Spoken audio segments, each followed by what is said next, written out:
all the committee members are present. There's no public comment.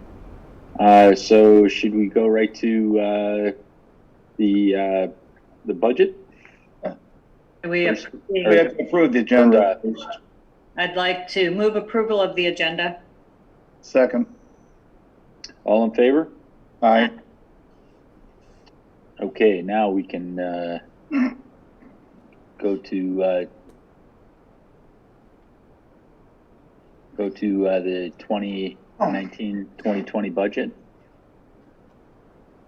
All right, thank you, Jack. Can everyone see my screen clear enough? Yes. Yes. Okay, great. So I'm going to just bring up the notes real quick for that agenda item, the projected end of the year balance, so you can all see it. Basically, what I wanted to cover in this agenda item for your consideration is just a reminder as to where we were with the budget process for this year. Wanted to bring everyone's attention to the fact that, again, as a reminder, we're going to have a negative balance. That negative balance was planned to be at $433,686. That was due to the capital projects budgets being funded through the 2014 operational referendum funds. That was connected to the board's decision regarding Fund 41. And the 1920 fiscal year was the third year or final year of that plan to build up the Fund 41 budget. Our contingency budget was primarily expended through costs associated at the Heritage Elementary School facility. And the audit is taking place the week of Monday, August 10th. So that happens to be the board meeting, the regular board meeting date in August. At that time, we will be able to identify the final 2019-20 end of the year balance. I definitely anticipate sharing that information at the August meeting so that everyone has an idea, especially related to any potential end of the year carryover funds and how those carryover funds may assist us as we are trying to work through some COVID-19 expenditures. But as of right now, I just wanted to put that reminder into everyone regarding the expected negative balance and the fact that we will then have our end of the year totals available at the August regular board meeting. Does anyone have any questions regarding that?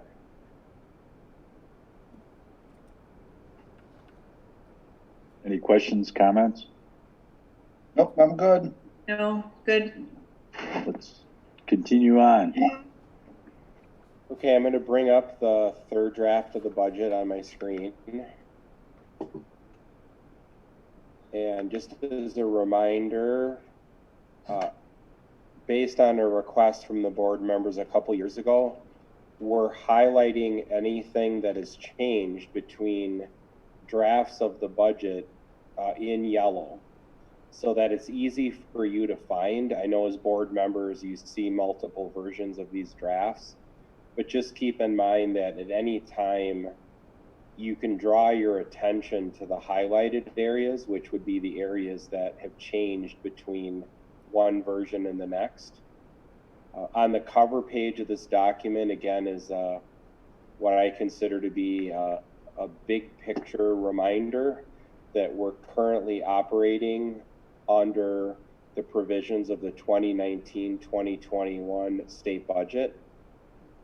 But at this point, there is widespread belief that there will be some changes to school funding as related to a loss of state revenues that is connected to COVID-19. No idea what that will look like, and so to the best of our ability, the budget is based on the information that we know as of today's date. So just keep that in mind, that we are in certainly unusual times in that we are moving forward with, the budget as we know it exists in the state budget process, but we understand it's subject to change as we move forward. Steve, Steve, do you, go ahead. Go ahead, Mark. have the various staffs been informed of that potential flexibility because of the potential loss of revenues, that what we negotiated we may not be able to carry out in full? You're talking about wage increases? Yes. What we have tried to communicate through any messaging that we've had regarding the budget planning process is really those couple of statements you see in red. Yep. Which is we are planning based on what we know. Right. But at any time, it is possible that changes could be coming. Okay. That's the best that we can communicate at this time. I think one of the greatest unknowns, and one of the reasons why the state legislature has not acted, is the continued hope that some federal funding comes through, either through to the state level that they can forward onto schools, or directly to local government agencies like schools. If you've seen in the last couple of days, there's been a renewed emphasis around this topic. Senator Rubio has stated that he would like to see that brought back for discussion. There are numerous federal legislators saying schools need significant help with funding prior to opening in September 1st. So it does seem like there is some momentum building for discussion, but I think because of that great unknown, the state of Wisconsin is just waiting before they make any decision regarding a budget repair bill. Sure. I'm just going to go through this and focus on, again, the changes that were made between the second draft and the third draft so that you are aware of them. Changes highlighted in yellow. At a high level, one of the things that we were waiting for is at the bottom of page 6. So on July 1st, the Department of Public Construction releases a state equalization aid estimate. The state equalization aid estimate showed Waunakee was going to receive $58,443 higher in state equalization aid compared to the 2019-20 school year. That is significantly lower than the estimate that our Forecast 5 data analytics system generated for us. Looking at the difference, there's a number of reasons. The property value in Waunakee that was released in May that is used for the equalization aid formula is up over 10%. Statewide spending has changed compared to what was estimated. There's a large number of factors that go into this. The important thing to keep in mind is that it's only an estimate at this time, and due to the significant changes that many school budgets had related to the school closure, there's going to be changes all across the board. There's going to be districts that are going to significantly underspend their budget. There are going to be those that are overspending their budget. It's really going to be all across the board. And every district's decision on what they're doing with their funding affects every other district under the equalization aid formula. But this is the best information that we have available as of July 1st. Basically showing a increase of around $60,000 in state equalization aid. A pretty small increase, but when you look at the fact that our property value is increasing as much as it has been in recent years, it is understandable. The tax levy has been updated as a result of the state equalization aid being estimated. The tax levy now estimates a 3.3% increase in the levy in dollars. But when you actually take a look at the levy increase in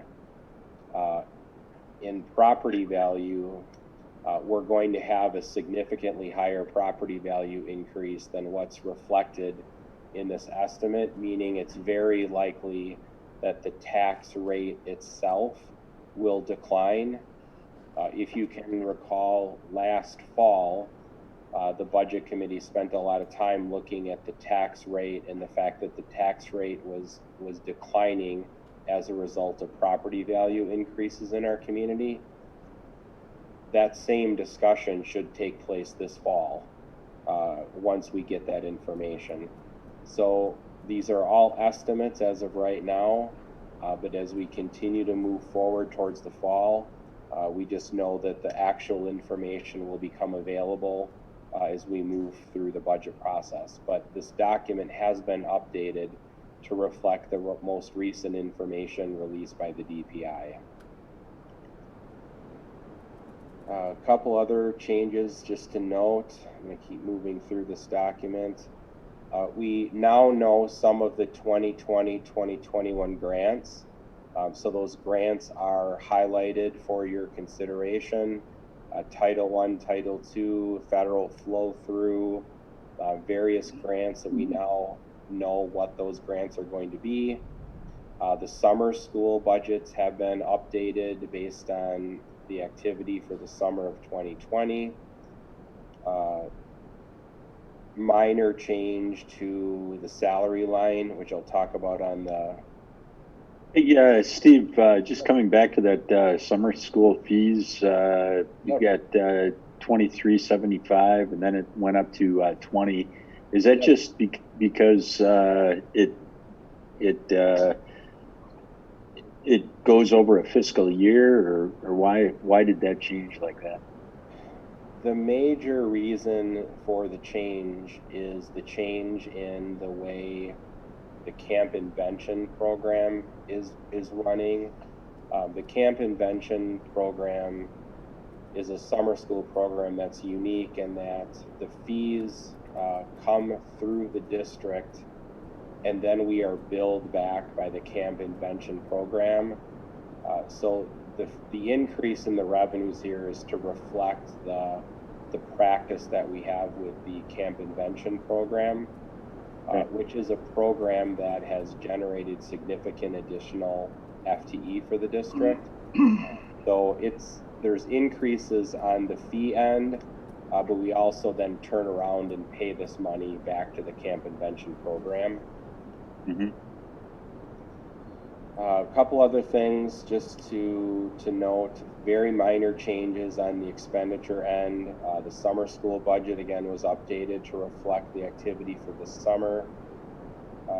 Technology was updated to be back to the same level that it was supposed to be for 1920. There was just a minor correction that needed to be made for transportation. The grants have been changed. State equalization aid estimate has been included.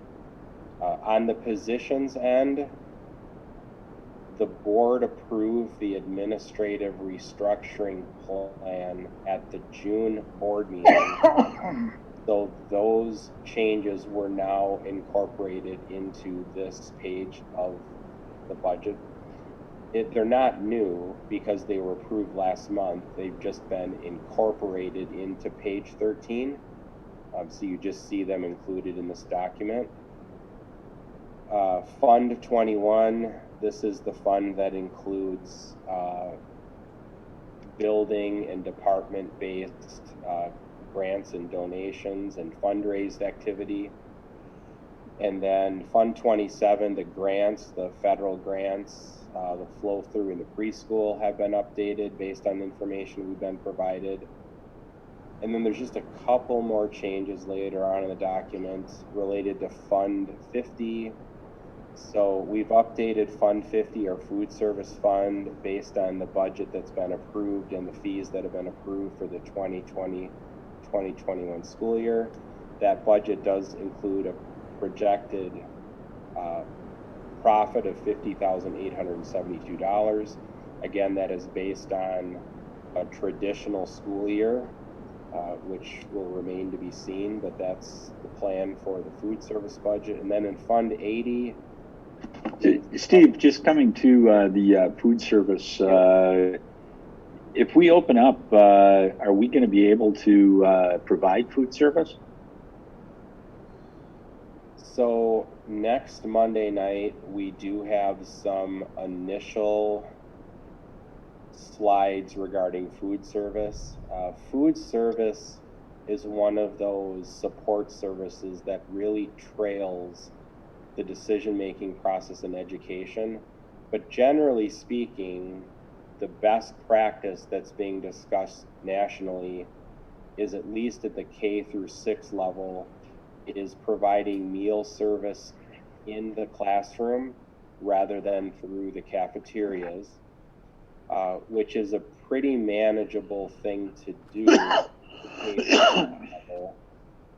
At the 7 through 12 level, it's a different story, because the students, they leave the rooms, and then those rooms are then used by the next block.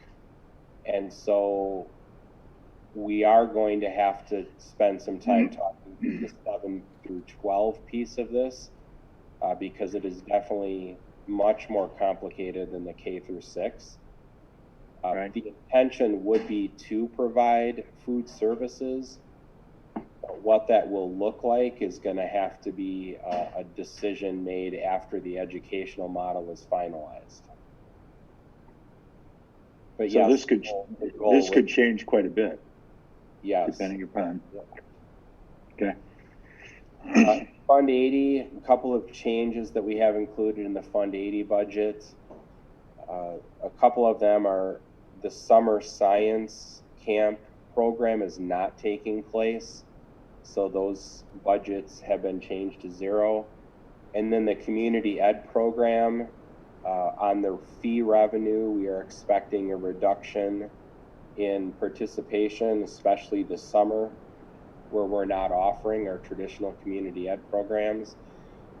Depending on when we are able to offer them again, the $12,000 amount is an estimate, assuming at some point we'll be able to continue with community ed programs, but those budgets have been updated.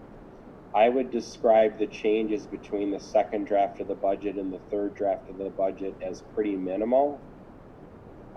But the largest topic related to our budgeting is going to be connected to our conversation on the federal CARES funding and the COVID-19 expenditures that we're starting to see as we're planning for the opening of school. So at this point, I would request no action on the third draft of the budget until we can discuss the federal CARES funding agenda item, and then jump back to this, because Randy and I are looking for your feedback on the potential of bringing a fourth draft of the budget back to the board for consideration, based on some of the COVID expenditures that we're starting to see and our need to figure out a mechanism for addressing them. So if the committee is willing, I would ask that we come back to the third draft of the budget once we have a chance to discuss the federal CARES funding and where we are at with COVID expenditures. Is that reasonable for the committee to consider that? Sounds good. Sounds good. Joan? Sure.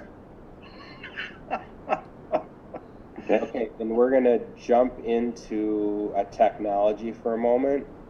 The board had asked for a discussion on technology, really the status of the technology budget, and specifically surrounding some questions that came up with our ability to provide the technology for virtual learning environments, and some of the technology that our teachers ended up utilizing during virtual technology.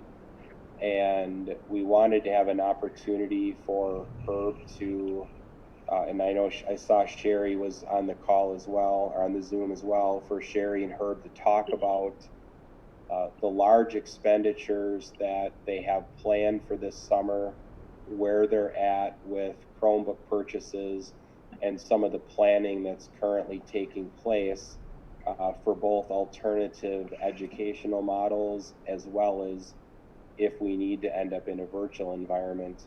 I did attach for your just review the 5-year technology plan.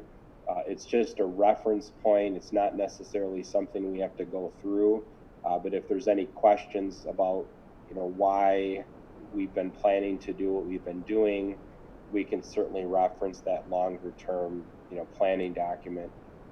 But Herb, are you able to jump in and give an overview of some of the larger purchases that you and Sherry have been working on this summer regarding student technology, staff technology, and planning for the fall?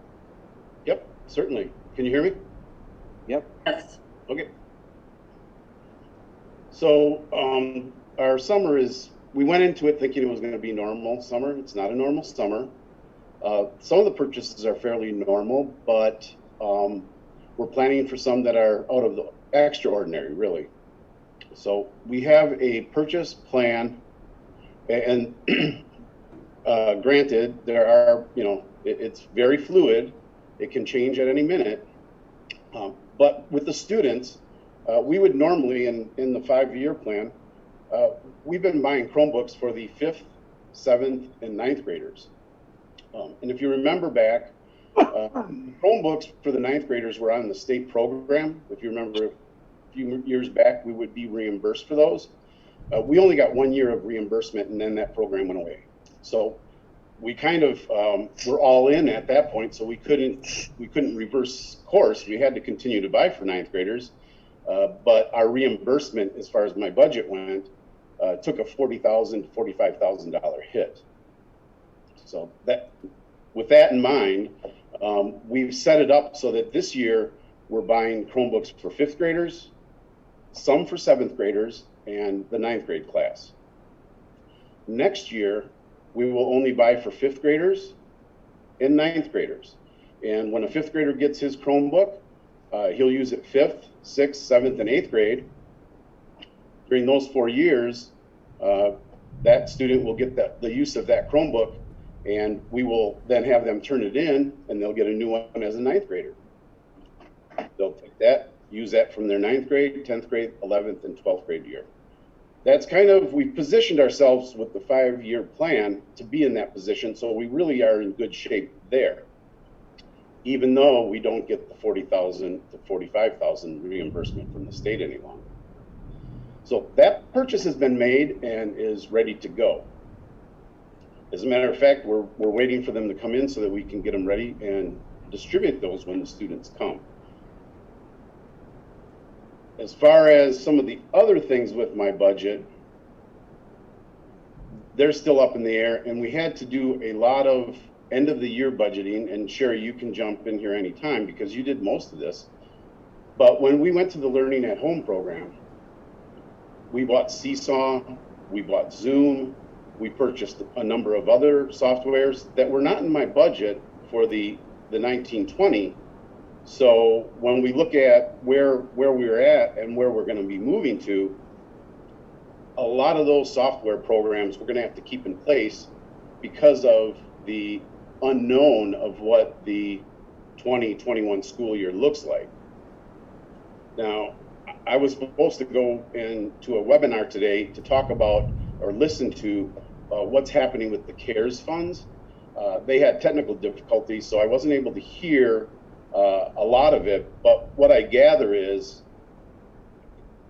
many of the purchases that I made, we will get either reimbursed for or a certain amount of a percentage of money back for those purchases. I don't know how exactly we're going to apply for those, and I'm hoping that I can work with Steve and Randy so that Sherry and I can maneuver through that maze of whatever the CARES funds will give us. The other big unknown, and if you look at my 5-year plan, most of the things that we have on there have happened. The only thing that didn't happen, I had thought that we would continue to lease Chromebooks when the state said that they would reimburse us. That did not happen, and I'm glad it didn't, because it put us in a better position. The door access, that was accelerated, and it did happen. All the doors in the district were put on the same system. The other part of it was putting security cameras in. You can see that my 5-year projection was that we were going to do that gradually. We did not do that gradually. We did that in 2 bites. We put in 161 cameras. So every building has a large amount of security camera coverage. The one part of it that we've not been able to address is the middle school getting new clock and PA system, and that's been a challenge for a while, and it's been something that Joe Bellomo and I tried to work on, but we're not going to sink any money into putting new clocks in that building or a new PA system with all these other needs that are coming forward. And I know that, you know, one of the things the board has had to struggle with is what we are doing with that building. So my struggles are, what are we doing with the clock system there? What are we doing with the PA system there? So my 5-year projections, I think, are pretty close to where we thought we would be. However, with the COVID and the learning at home program moving forward, there are a few other hurdles that we have to come over, and one of them is, what do we do with giving staff a better at-home technology to use? So when we went into the learning at home, my staff and myself, we were concerned with getting students their technology, making sure that students had good internet at home, and putting the software in place so that learning could continue. The last priority was getting staff their technology. And if you look at any of the surveys that were put out there, we see that staff probably, because they were at the end of the line, they didn't get as good a technology as they probably needed in some cases. And so moving forward, Sherry and I have been working on a method or a path to get staff better technology. We know that they're going to need it. We know that they're more than likely going to still be working somewhat at home with some blended learning, some face-to-face, some virtual. And so our challenge is to make sure that we can allow them the option of, if you don't have good technology at home, what do we need to do to help you? So, and some of this I think will come out at the Monday meeting too. So, Herb, a question. You know, one of the things you know that I've been hearing from community members is having several different platforms to provide education. sure. Is that the Seesaw and the Zoom, and you know, how many different platforms do we have? So Zoom is basically what we're in right now. So this Right. is the communication mode that we're using. Whereas like Seesaw, Google Classroom, and Schoology, those are learning management systems, and they're online. So Seesaw isn't really a true learning management system. Seesaw is more of a portfolio for students to share what they're doing, so that parents and teachers can kind of see what it is that the student is involved in. They can post whatever it is that they want, and people can react to it. They can share. There's some discussion, but it isn't a true learning management system online. Whereas Google Classroom and the Schoology, Schoology is just 7 through 12. Google Classroom, anyone can use that. District-wide, any of the staff can use that. And really the 5th, 6th grade staff are the ones that have kind of migrated towards that.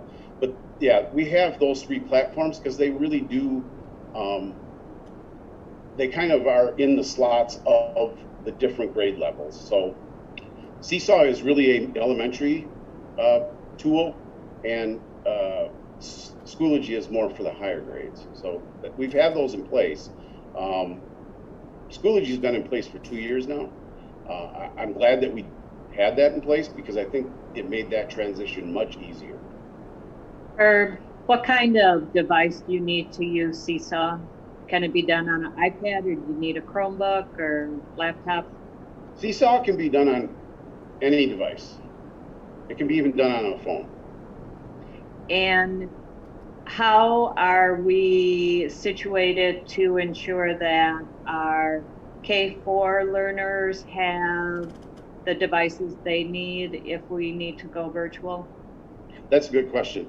So in the K4 area, we do not give a Google or a G Suite account to the students that are under third grade.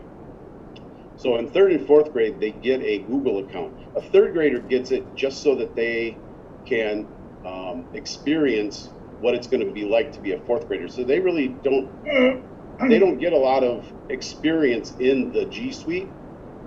When they enter fourth grade, they use the G Suite in a more inclusive kind of enriching mode where they spend much more time in there, because when they get to fifth grade, they're in it all the time. So what we've had to do with the K4 is we had to split it between kids getting Chromebooks and kids getting iPads. So if it was a K1-2 student, we gave them an iPad because there was no way that a Chromebook was going to be useful because they didn't have an account.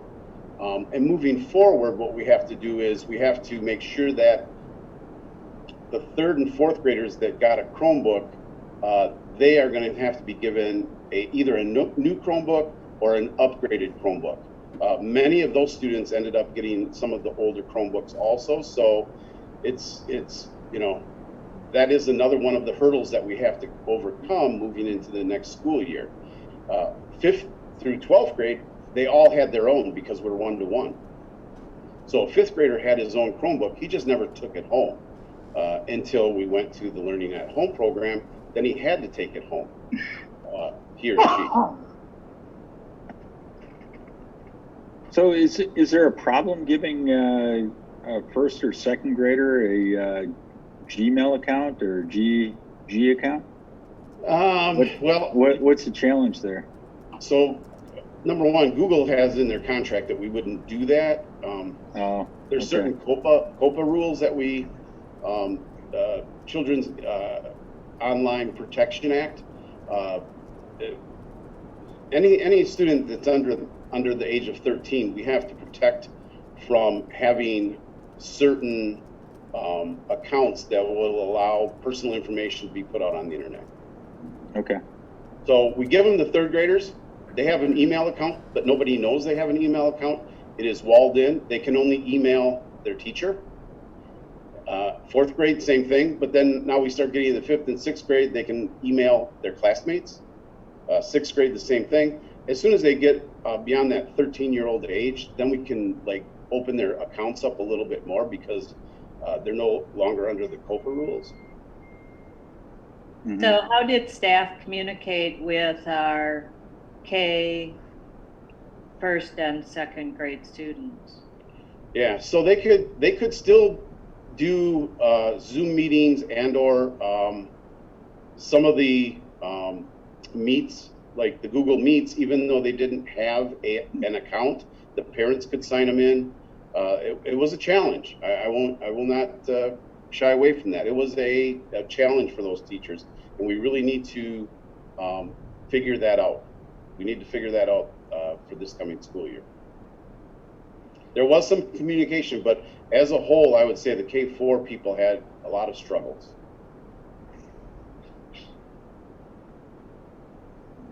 So what are the plans that you're figuring out if we can't go back? So, I mean, we're making plans for the K6 schools to be open face-to-face. Right. You'll hear a lot more about that on Monday. The technology is definitely going to be key to how that works. There are a lot of things that we have to take into account, but in a face-to-face with those kids all in school 5 days a week, I think we can do it. And I think that we can do it in a manner that those students all get a good education. If I can interject just for a second, Herb. Sure. One of the, just to take a 30-second tangent into kind of the instructional models.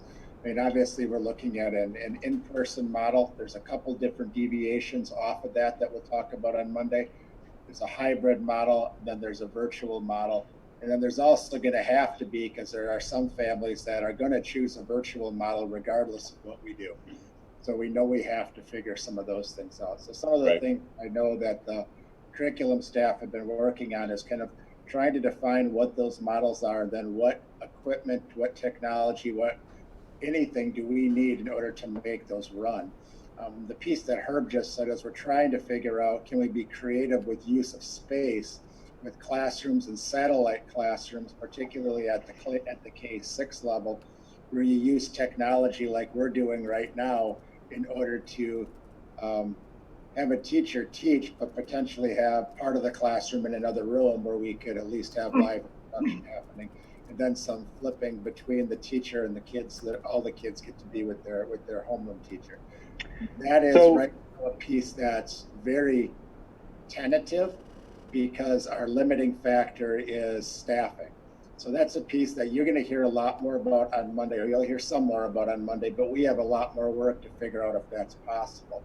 The technology piece of that is an important piece to be able to make sure that you are able to keep some of that synchronous instruction if we're able to get kids in the same location. So, go ahead, Mark. Do we have the current capacity to do that, or is that going to be additional budgetary needs? So there's going to be additional budgetary needs for those, and you'll see that in the PowerPoint. Again, like Randy said, it's somewhat tentative, because we have to really plot out what that looks like in a building, say like Prairie, where our biggest elementary, and if you start splitting classes up, where do these students go, so that we can social distance, have them in their class virtually inside the building, but then kind of look at how that happens. It's gonna happen in a way that technology is just going to be very integral to that, but it's going to take a hit to my budget for sure. Okay, and then just to kind of interject a second, Mark, I mean, your question about funding, that's really the CARES funding conversation that we're going to have in a few minutes, because any of these models and anything that we're trying to plan for COVID have dollar amounts associated, which we're going to be talking about in a bit. I think some of the pieces with the technology aspects are they're starting to find some definition to them, but depending on how we actually structure them depends on exactly what we need. I mean, Herb and I had a conversation today about how do you do kind of a video conferencing piece from a classroom to kind of a satellite classroom. And there's different ways to accomplish it. And we're just trying to see what's going to be the most effective, which one's going to work with our access points and our ability within our network, and looking at which way, how can we do that the most cost effectively. So those are pieces that are still relatively fluid, but we're trying to vet those out to see what's going to be the best option on really a large scale. But as far as being able to commit to say, we're bringing everybody back, this process is going to absolutely 100% work, I'm not there yet. And there are some things we have to talk about, and we're still waiting for the public health guidelines, which we learned about today aren't coming till next week. So given that, and this is more based on the parent surveys I read through, I can't believe there isn't going to be a certain level of virtual teaching going on. Right. A universal cry was that their kids need more face-to-face interactiveness, and I know having a kindergarten student, it was mostly app-driven. We did have a video every day by the principal and by the classroom teacher, which were positive things. But, and then a Zoom once a day, I think we had pretty much, but there seemed to be a universal cry for more person-to-person interactiveness virtually.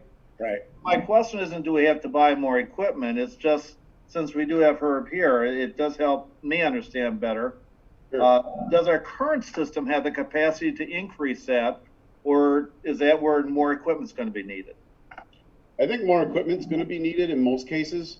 I think that at the K6 level, I think we want to try to steer away from as much virtual as possible and have more of that face-to-face, and have more of the, if it is virtual, have it so that it's more synchronous. And if it is asynchronous, then we need to have some other adult so that the students are engaged in some other activities. So a lot of this is hooked into curriculum. A lot of this is hooked into the technology. But it's also, like Randy's saying, it's very fluid because we're trying to fly the plane and we're trying to fix it at the same time. So Herb, if you need to get more equipment, obviously we've got to approve the purchase, but I guess at the end of the day, do you have time to get it into the building and deploy it before school opens? Well, I think we're on a tight schedule because K6 isn't the only concerns that I have, but we're trying to do a proof of concept with this, and my staff and I are working on what that proof of concept even looks like before we even attempt it. And once we have an idea of what it looks like, then I can start purchasing the equipment. You'll see on Monday, there's a slide of just technology, and it's the only slide that I had. So it'll have some of the things that I need to buy, because the technology is really going to be, it's really going to be key if we have K6 all in their building together with their teacher and with other staff, kind of guiding instruction. So. Well, you've got a slide ready for Monday. What are you looking at as far as a budget price? I don't really have any. I mean, I have pricing on it. I shared that with Randy, but I didn't put any of the pricing on the slide itself, Jack, because it depends on really how we do it. It really has to do with, if I'm teaching in a room and I have 15 kids in front of me, and the other 7 to 8 kids that are in my class are not in front of me, I have to make sure they can hear me. I have to make sure that they can see me, and there's going to be another adult with them, and I have to make sure that once I'm engaging with the kids that are in front of me, that adult's engaging with those kids in an equitable way so that everybody gets the same instruction. Understood. I guess we wait till Monday. The thing is I think we're running out of time. And if you got to start buying equipment and deploying equipment, are we going to be ready when school opens? And, Yes. We sit here and we're waiting for all of these people to give us guidance. There's got to be some type of planning that's going in with multiple prongs that we're ready to be flexible and make sure that we can open. But I guess that's the technology. I couldn't agree with you more, Jack. I couldn't agree with you more. And I mean, I feel like it's the time is running out, and the sands are running through the hourglass, and September will come, and we need to be ready. And I share your frustration, because that's exactly where I sit as well. Is I needed these answers 3 weeks ago, not waiting till next week. But the difference between what my needs are of a classroom of 15 or 25 are huge, and that's the piece that's holding all of us up, is being able to figure out what are we able to plan around for how many kids in a classroom, and whether I can make any of these models work, particularly with the strong desire to want to bring kids back, particularly at the K6 level, where I have probably the most flexibility to do that under different models. But we can dive into that on Monday night a little bit more depth, but I share your frustration without having some of those. It's trying to figure out exactly how many of certain things do we need under different models, when right now we're kind of spinning out because we don't have a guideline, and they're not willing to share it with us with what we're even going to be held to for how many kids can be in a classroom or in a school. Yeah, so budgetary, Jack, it's gonna take whatever it is that we need to make sure sound works, whatever it takes to make the visual work, and like Randy said, staffing. It's gonna take staffing, and it's gonna be reworking the school so that we have kids in there that are safe, but that we're able to educate. I guess it would be nice to know what's the worst case scenario. and we've heard between 10 and 15. We've been talking 15. Right. That's probably the worst case. What does that cost? Yeah. And then and I can touch base on that tomorrow and make sure we have Sure. at least some broad numbers. Right. And when I did this, when I did the technology slide, I had costs. So I'm looking at the cost. I have attached costs to these things. So I have an idea.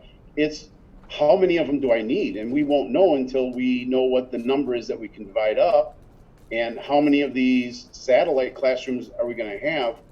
I mean, I could do a worst case, but well, I think Randy, you're going to need some type of approval on a budget. So I think if you could say, hey, this is the worst case, and this is what we potentially need, I think that gives everybody at least an understanding.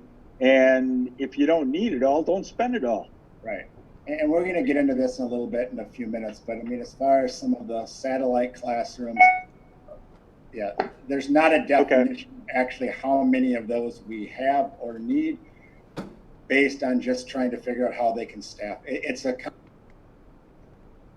I understand your question, Jack, of wanting to see a number. We can see what we can pull together before we walk into Monday, but definitely these are the pieces that are needing to be flushed out, so we can. We'll get into this conversation. Yeah, let's. Is there anything else that we need to talk about here on the technology? The only thing is that I want to make sure that you understand the K6 is just one of the items that I have to, a hurdle that I have to overcome. Getting staff technology for the chance that we go virtual. Sherry and I have been working on that, and we feel like there are some venues that we have to allow staff to be more mobile if they need to be, because we really need them to be solid. If they're at home teaching, we need their technology to be a lot more solid than it was when we tried to do this in a week and a half. And so I've been focusing a lot on that because the K6 is so nebulous. We know, I think we have a fairly good handle on what the 712 students are going to experience, and it's a lot different than what the K6 is. So one of the things that I'm really working on is making sure that those teachers have a solid base to teach from. And I don't think it's just the technology. I think the PD that goes along with this, but that's a whole nother topic that's outside of my lane. So, but I am trying to, that is something that Sherry and I have worked on since school got out. Do we have enough hotspots and all this other stuff out there? We do. I mean, I'm sure we're going to need more. My concern is that there's certain teachers that they didn't have any technology at home, so we gave them a Chromebook, and trying to teach virtually from a Chromebook, I think we did them a disservice. But again, we did that in a week and a half, and the kids were our biggest concern, making sure that the kids got Understood. So that's kind of where we're at right now. Great. Good work. Thanks. Jack, if you don't mind, I'll jump into transportation next. Is that all right? Yeah, let's do it. So I've got a couple slides for next Monday night that talk about transportation. The information for next Monday night goes into a little bit more in depth than what I have here. I've got some background information. I know there's some board members who are not aware of all of the particular details of how our transportation system works. So I was providing some background for folks for next Monday. And at a high level, I just wanted to make sure that you're aware of the process that we're thinking for transportation right now. And what that process would look like is the first item is to really engage with our parents in our community with a need to promote and encourage help from our parents in our community regarding driving students to and from school. We're going to need to communicate this in multiple ways, through multiple venues, multiple times. The key is to get the message out regarding this topic as much as we possibly can. The parent surveys were very clear. There is a strong desire to return to as much of a normal educational setting as possible, and to have the schedules and the consistency with what we've had in the past. Transportation can either assist with that or become a huge barrier with that. We're going down the path of asking our parents to partner with us to help us return to that type of concept. The only way that this works is if the parents that are able to transport students to and from school do so. And the result would be lower capacity bus routes that are running and are picking up students who really do need the service and don't have other alternatives. So if you look at number 2, after we work with our parents and engage in the number 1 item of trying to seek a partnership here, the bus routes would run similarly and on similar schedules, but at a lower capacity based on our request to partner with parents. Number 3, I'd written this up prior to the Dane County order on masks. Number 3 is now required by Dane County. So I had written this up pre-Dane County order on masks, but the plan was prior to that to have students and bus drivers wear masks on the bus and implement other safety measures. So the state patrol put out safety measures that they're going to allow on the bus. That's important because the state patrol really determines various very specific technical requirements on what can and cannot be on a school bus. They provided specific requirements of the type of things that they are going to allow for the safety of particularly the bus driver, things like plexiglass barriers, etc. The students who do ride the bus will be spaced out and will be using social distancing as much as possible on the routes, pending the capacity. And then the key thing is routes will be revised to balance student capacity as much as possible. Just a little background about why we think this path makes more sense is in a system like ours that uses double runs. Our buses first go out and transport the pre-K through 4th grade students, then go back out and transport the 5th through 12th grade students.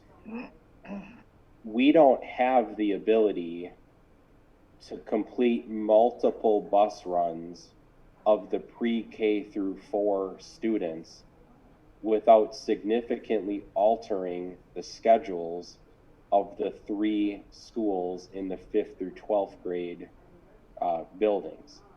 We don't have the time, we don't have the number of buses, we don't have the drivers. There is no logistical ability to go out and run those buses multiple times.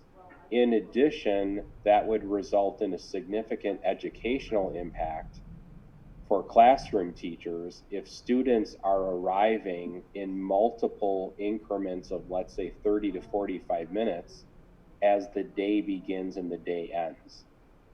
So as we've outlined here, the big picture goal is to try to have a transportation system working on a low capacity system and utilizing social distancing and safety measures as much as possible.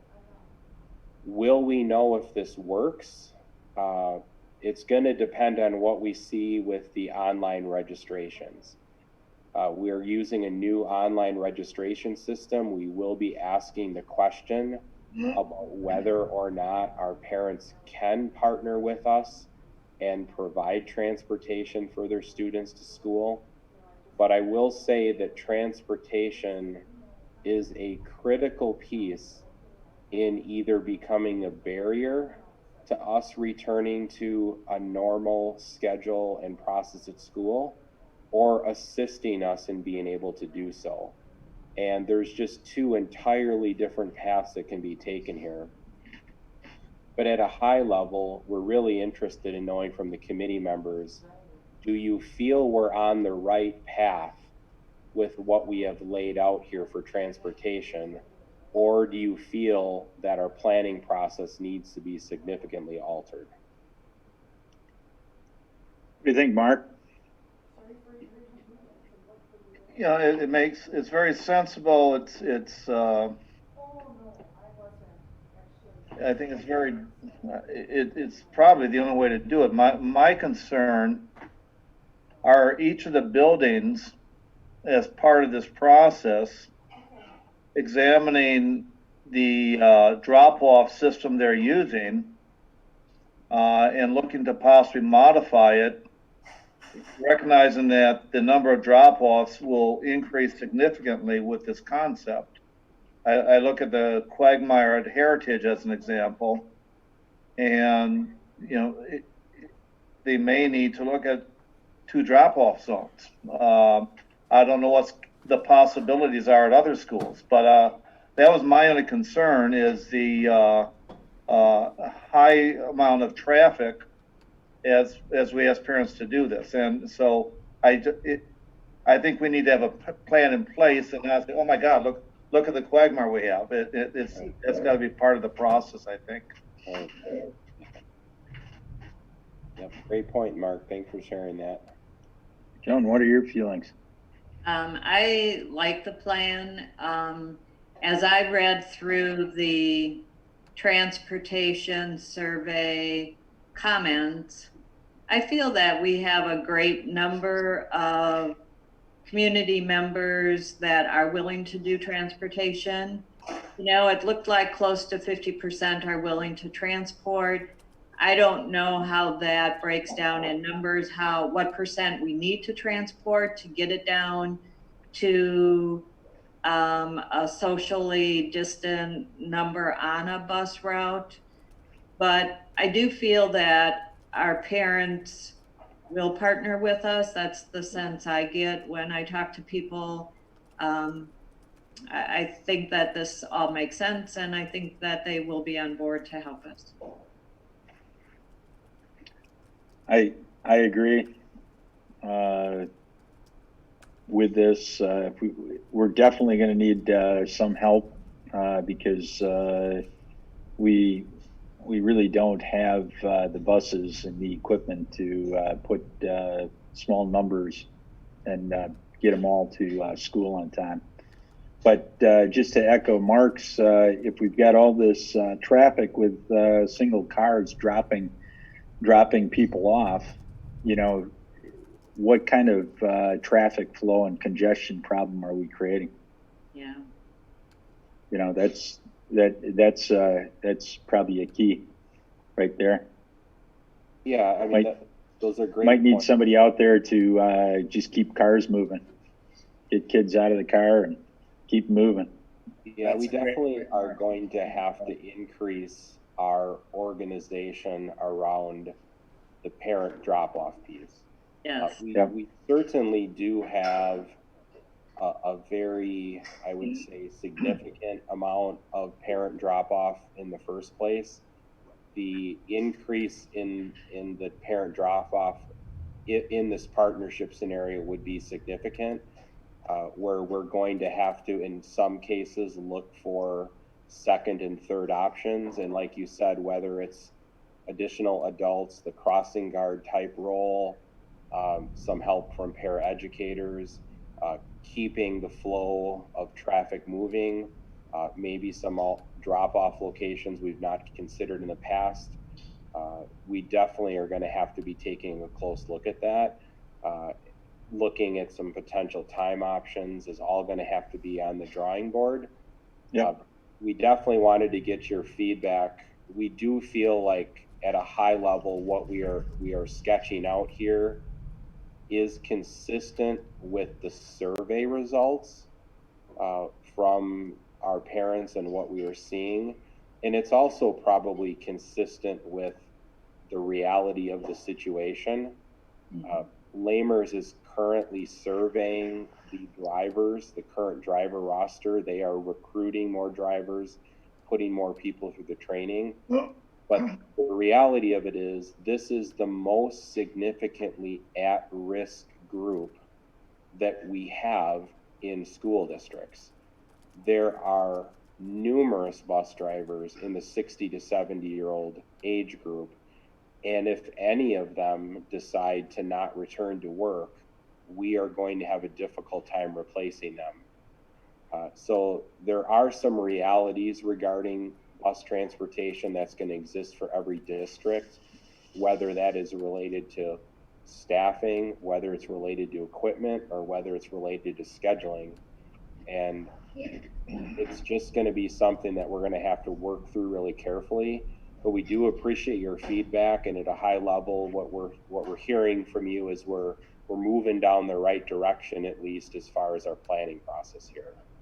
Right. Hey, Steve, what are you going to do with athletics if athletics open? Has there been any discussion there? That's one I've probably had the most discussions on, Jack. I mean, we'll have a little bit of a discussion on Monday night.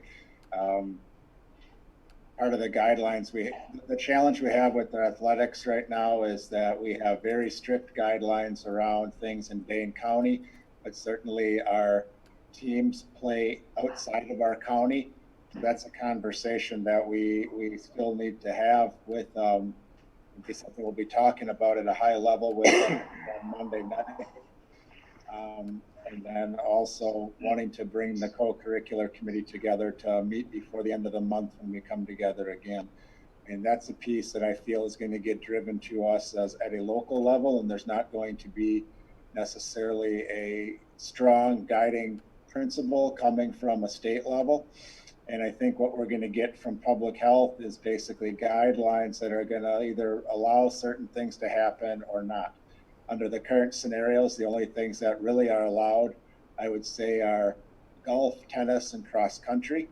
And there's hopes out there that things will open up to allow for other sports to be played in the county. But I be honest, I am very leery that that will happen.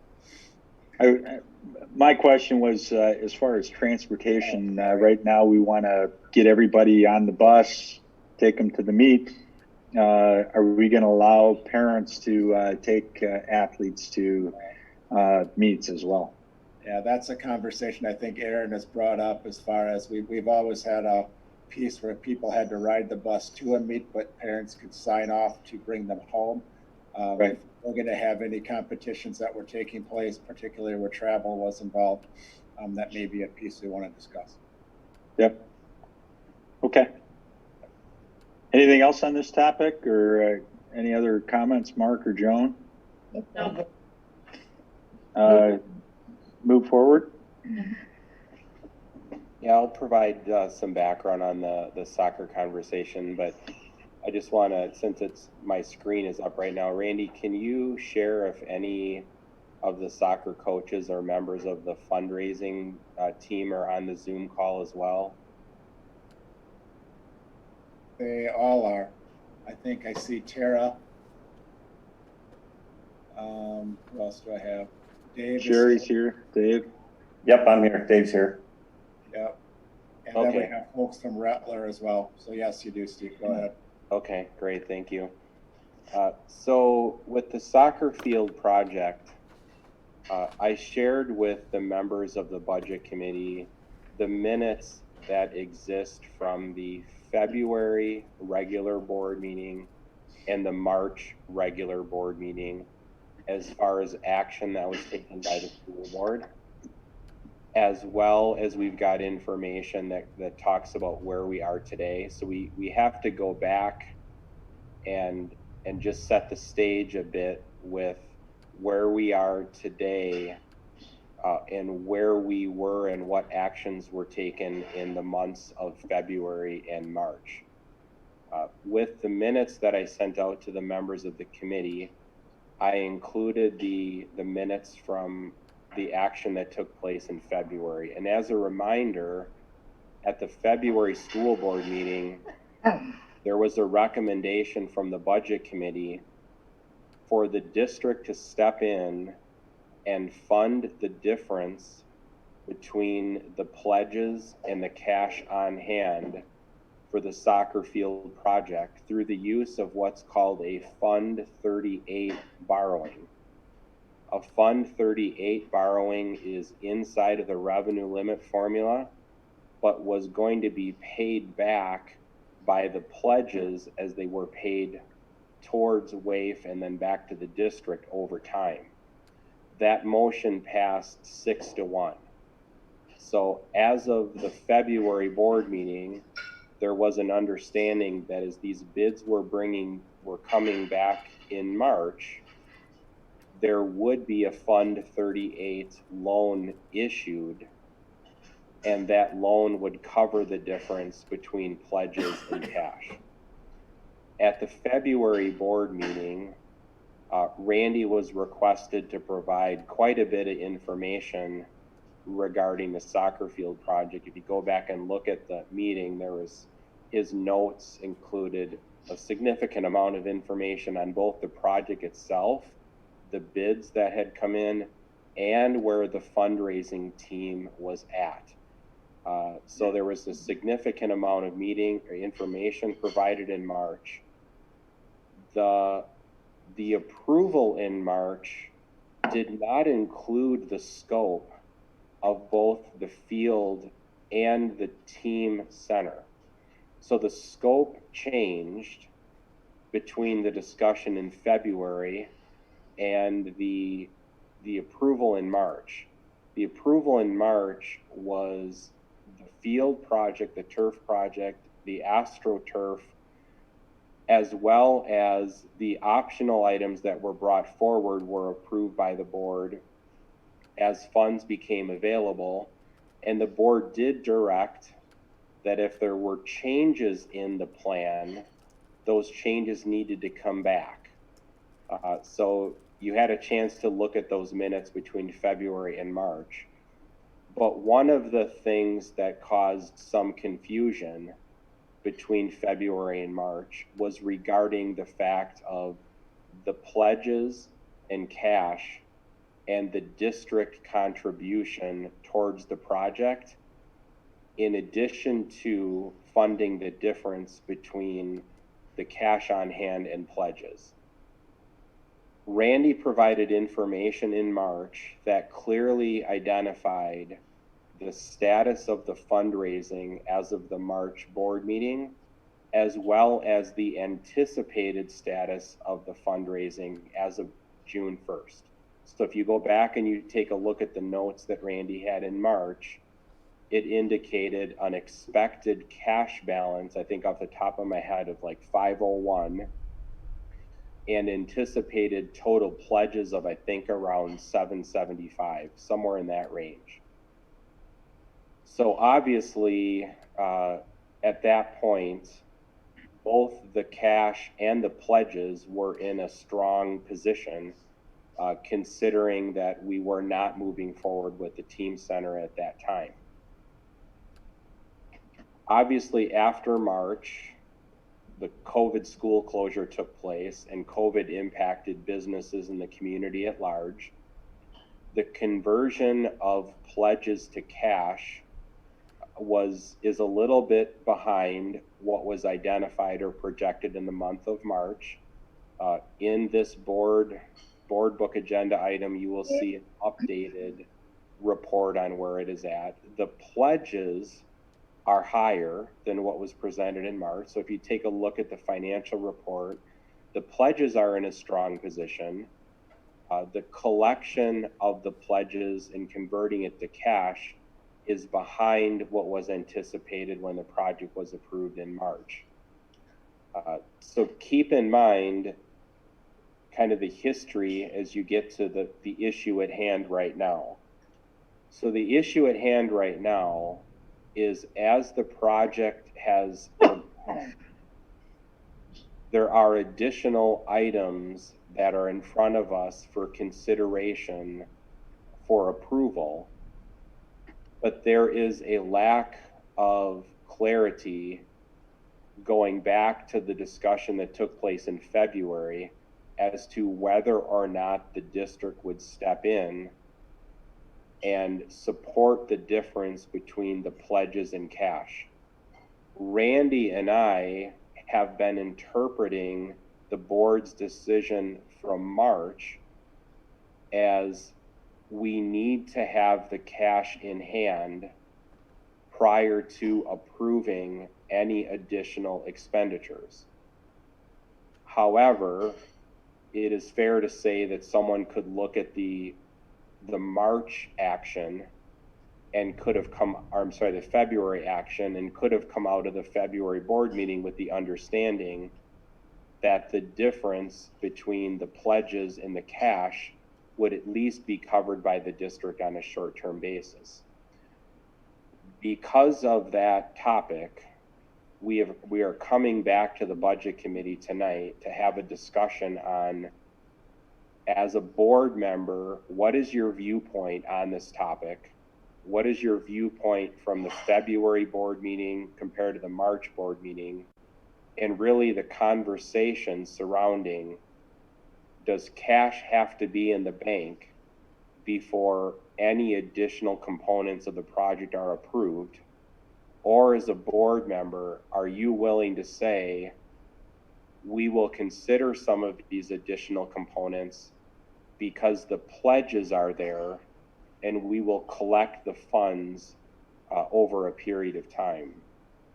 So Randy, did you have anything else to add in that background before we have the board members share their perspectives?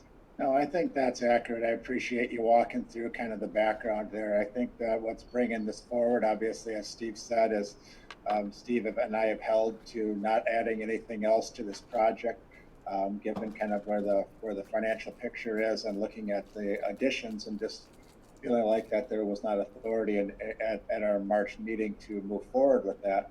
But I would agree with Steve, when you go back to the February timeframe, there certainly was a dialogue and a motion on the table for the consideration of funding on a short-term basis from the district. So I think bringing it back for clarity is really what we're looking for tonight.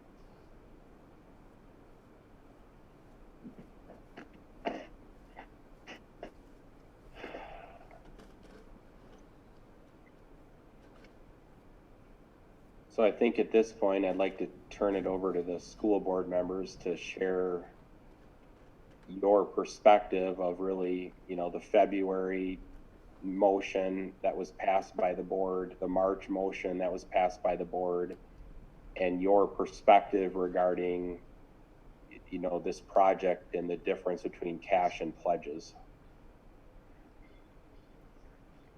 Joan, do you want to start the discussion there?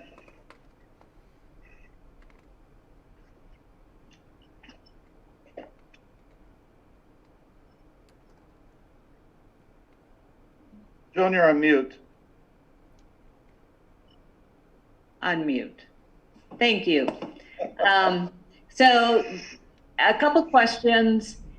Can you refresh my memory on how this went with football? And I know that we financed some of the pledges at that point, and has that turned out okay? Sure, I'd be happy to do that. So with the Warrior Stadium project, the board committed upfront to a set dollar amount, very similar to the soccer stadium project. The cash was not on hand at the time. In fact, the cash difference was significantly different than what we're talking about for this project. The gap was significantly wider on the Warrior Stadium football project. So the board relied on the district funding. So there was no Fund 38 borrowing, but the district's fund balance was used on a short-term basis to fund the difference. It was originally in the neighborhood of, I think, almost 450,000 off the top of my head. The difference between the pledges and the cash laid out for the project. We're down to under 300,000 remaining, as the pledges have actually been paid back ahead of schedule. So the payment of the pledges and the paying down of the funds that the board extended has gone very well and is currently ahead of schedule. But the financial difference is very significant, because if you look at the report that's provided here in this board book, I'll just reference it here real quick. Pull it up on my screen for you. If you look at what you're seeing on the screen here, the funding summary, you can see the estimate for the cash balance by July 31st is 452,000.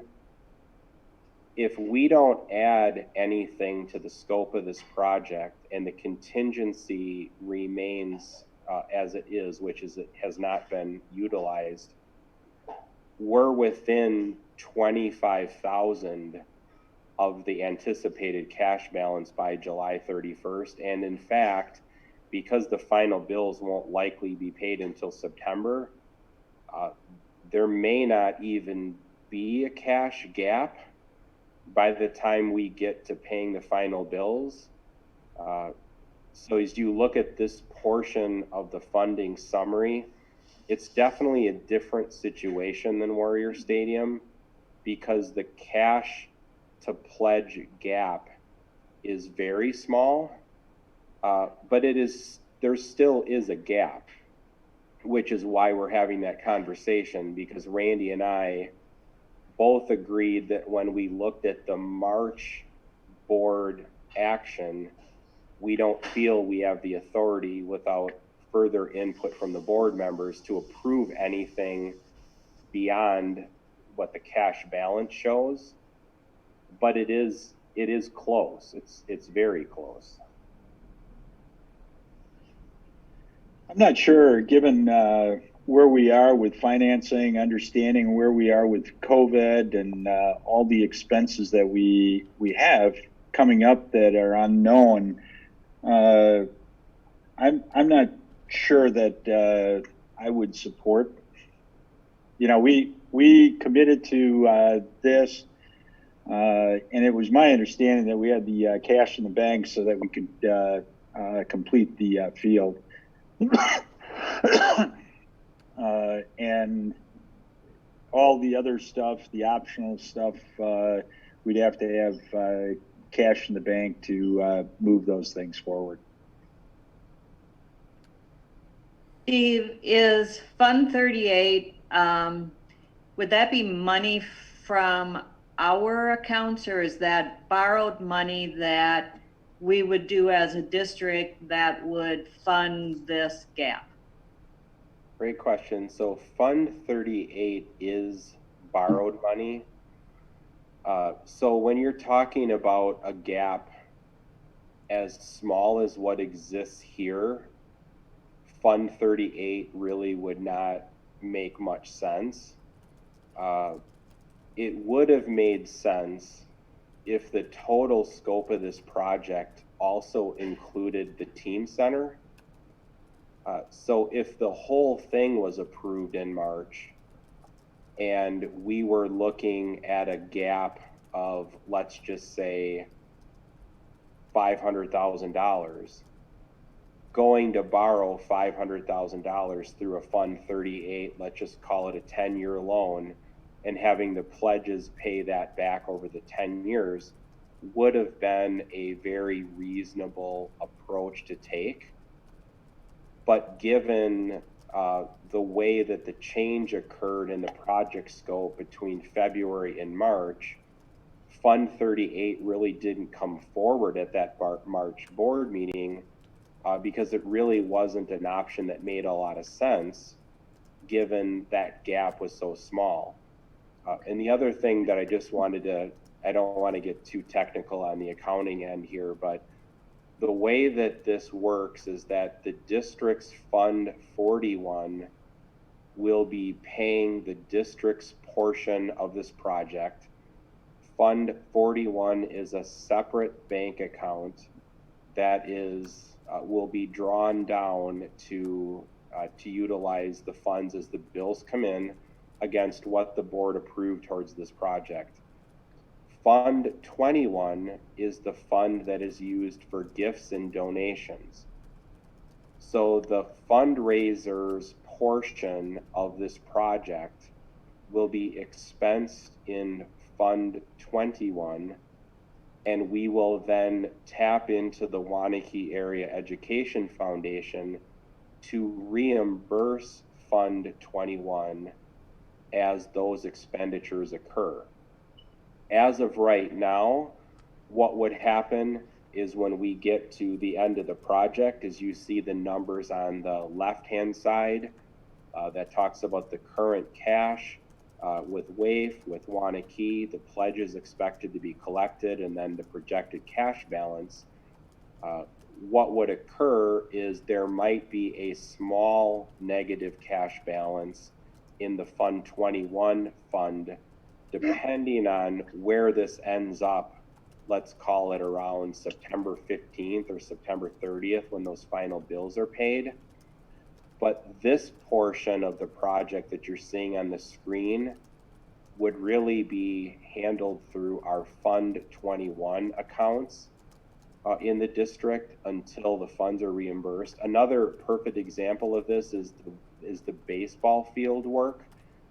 So the baseball field work that's taken place over the last couple of springs, it is paid for out of Fund 21, and then the district receives reimbursement from WAIF as we bill WAIF to reimburse us back for the expenses.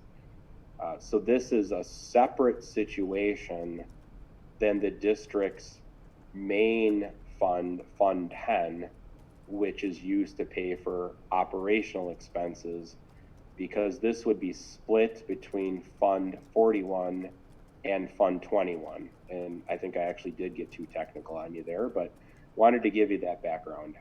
Thank you, Steve.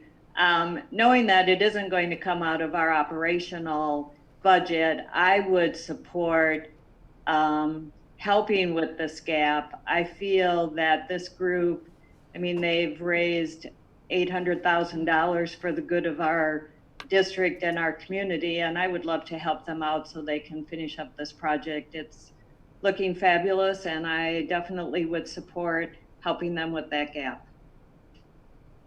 I have a similar support for it. When I look at the items that we're talking about, there is one exception I have, and I remember that was part of our discussion in March, and that was a scoreboard. But when you look at the fencing piece, you look at the concrete drive and storage, you look at the goals. I'm not even sure the goals are an item listed in February or March. But aside from the scoreboard, all of these things, items seem to be appropriate finish this initial project. It's part of it. And so I would very much support that. and my comment about the scoreboard is not necessarily I don't support it, because I actually voiced my support of it in March and February, but at the time the discussion was that it would be better to wait on the scoreboard till the permanent building was sited, so that that would be cited correctly at the time. And so if Dave is here, I certainly would be interested in his response or his thoughts about, I mean, I can see the benefit for a scoreboard relocation at this time, and then you do a new scoreboard. But my memory, which could be at fault, was that the preference was to wait till the permanent building went up so that the siding was done correctly. I can add a little context there, Mark. This is Randy. What I think we approved in March was actually to move the scoreboard, to keep the original scoreboard as the board that we would move, pending an evaluation by the district. And if there was a point in time where either one of two things occurred: either there were funds from the fundraising group to purchase a new scoreboard, that would be one option, or two, if we felt that the scoreboard was in disrepair where it wasn't going to function for another year, then the district wanted us to bring that back as consideration, at which point the board would consider funding that as part of an essential function of the district. And so what's changed since then, Randy? Do we have an assessment on it? Well, I think our assessment is that the scoreboard, I think, John, you're on the line here. You and Mike have done some evaluation of it, that it does function. It is a functional scoreboard. It is an LED board, even though an earlier model of that. I think ideally you see that there would be, with a new field, I think there's individuals who think that this would be the right time to move it forward, to have the new board there, which I can appreciate. But I think from a perspective of the dollars and cents, where I've held is, if we have a functional board, from our perspective, that's what we would put up. Now, the one thing we have done is we have made sure that the standards that are being, as it's being moved, the steel standards would operate with either the old board or a new board, so that at the time when that occurs, that would be a seamless transition of simply the board and not having to redo the structural steel that's holding it up. Do we have a donor for the scoreboard that, similarly to what we did with the football field? Because I remember there was a scoreboard, and we ended up with 4 donors who enhanced what we would have provided. And so do the soccer people have a similar pledge, and it's just not available at this time?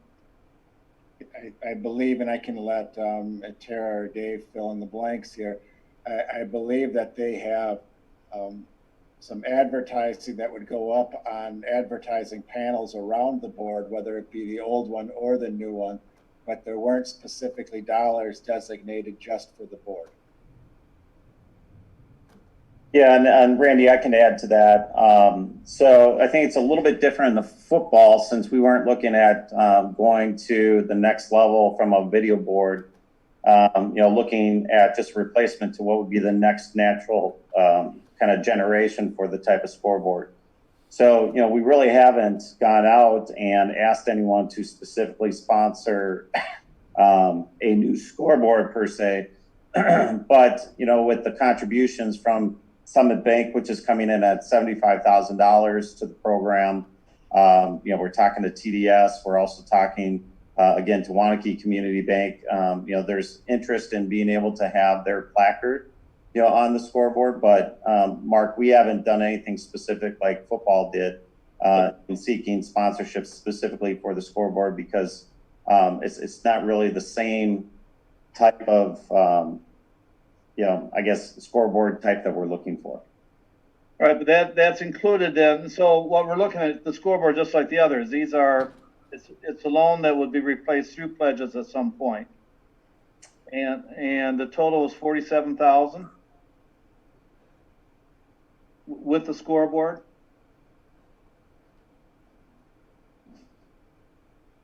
I'll defer to Steve, but I think that's the correct number. Is that right? I think so. So I can bring that up, Mark.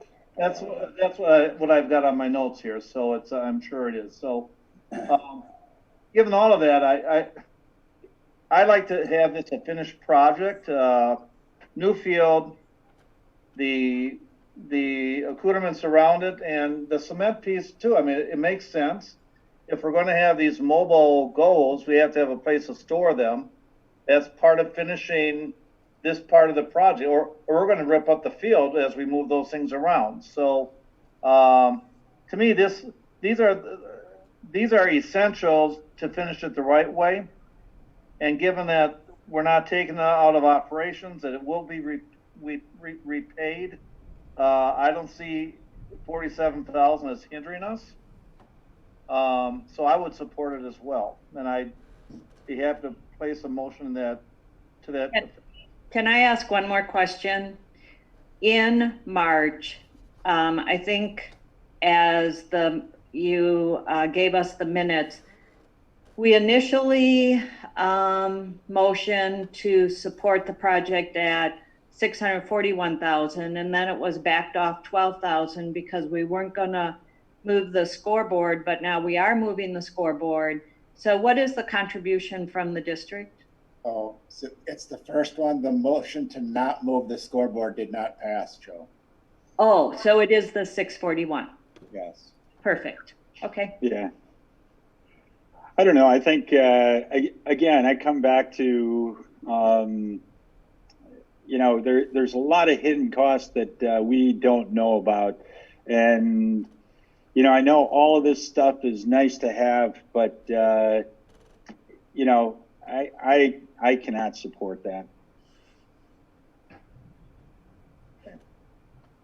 Well, I'd like to move that we move this proposal to the full board for support. I certainly advocate for the $47,000 loan, 135 loan.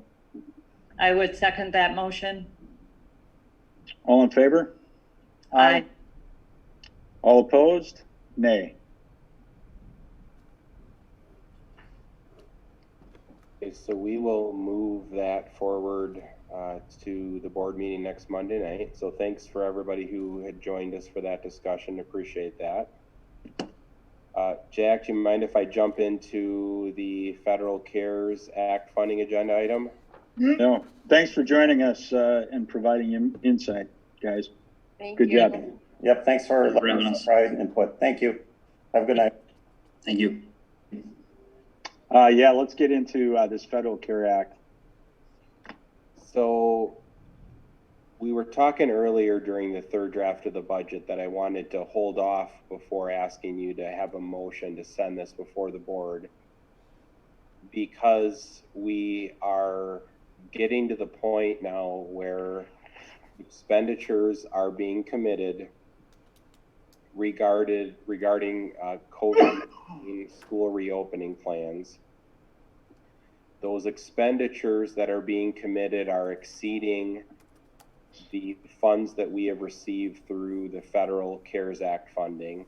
And I just want to review where we are in this situation and where we are likely going to be going over the next 4 to 6 weeks. So to date, our district has been awarded $63,224. That amount of money also has to be shared with the 2 private schools within our district's boundaries if they choose to participate. There are requirements for participation in any federal funding. St. John's has participated in some of our programs, federal programs in the past. Madison Country Day School has not, but both of them have indicated to Tim Schell, at least at an initial point, that they wanted to learn more about the federal CARES funding and the potential of participating. So I think it's important to keep in mind that this source of funding that we have seen so far to date is extremely small and will barely scratch the surface of the ultimate expenditures related to COVID. The governor recently announced that there would be some additional funds that would be allocated to school districts. There was a press release maybe 7 to 10 days ago. The governor did have some additional discretionary funds under the Federal CARES Act that he's going to be distributing directly to school districts. We are not aware of what that dollar amount will look like. I think it's fair to state that that dollar amount will not be on the significant level and is not going to be a key component of us needing to try to address our COVID-19 expenditures. And then really the third piece that's hanging out there as far as federal funding is the Fema, Federal Emergency Management System. We have applied. We have put in the initial request for funds. We've been told that the requests for funds through FEMA are going to be very specific and are going to be connected to the legally obligated responsibilities of the school district. What that means, as an example, is the school board was not legally obligated to provide a school closure meal program. That was a decision that we made on our own to benefit the community. So FEMA has said they will not cover a school closure meal program that was not required by law to be implemented by our district. However, there are things that they have said that will be supported. So we are basically at this point identifying everything that we can that is related to the COVID expenditures. I have included some information here with you. So the first attachment was called COVID-19 Expenditures. That's a report from our district financial system that identifies, at the point that we ran it, the expenditures that have been tagged or noted as COVID-19 related.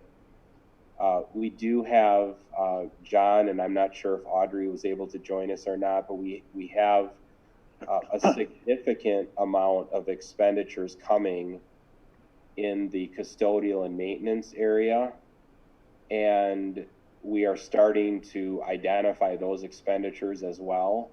I did put in the notes here that just as one example, the initial hand sanitizer order was $10,800.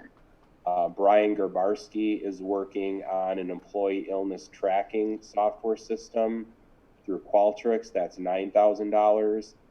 And we're really starting to see the expenditures from COVID-19 add up and add up in a pretty significant way. We did receive 9,000 face masks from the state of Wisconsin at no cost. But you have to keep in mind, that's probably 2 masks for our staff and students. We would anticipate that we wouldn't probably even make it through the month of September with a supply of 9,000. Of course, we are going to ask students to come to school with masks if possible, but we are obligated to provide them.